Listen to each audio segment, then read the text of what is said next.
家市民去等巴士，其實都唔係淨係話企喺度等㗎啦，佢可以睇手機 app 啊，或者去到即係車站嗰啲屏幕嗰度睇。咁但係呢，我哋都經常聽到啲市民講呢，就車站嗰啲屏幕呢，報時嗰啲呢，就其實經常都壞嘅。咁所以呢，就我希望佢喺嗰個九巴喺做維修嗰度呢，就做得好啲，同埋呢，唔該佢留意下佢嗰個到站嗰個屏幕呢，廣告就5/6，資訊就1/6。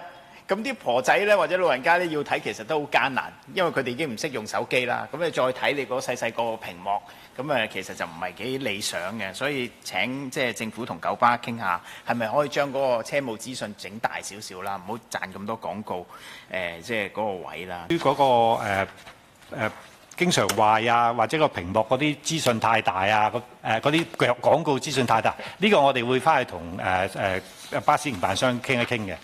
咁佢其實賣廣告亦都係一個非票務嘅收入啦。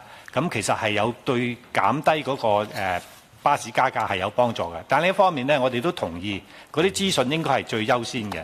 咁佢就算賣廣告之餘呢，都唔好影響嗰啲資訊俾大家睇到。咁所以呢度我哋會同巴士公司傾一傾。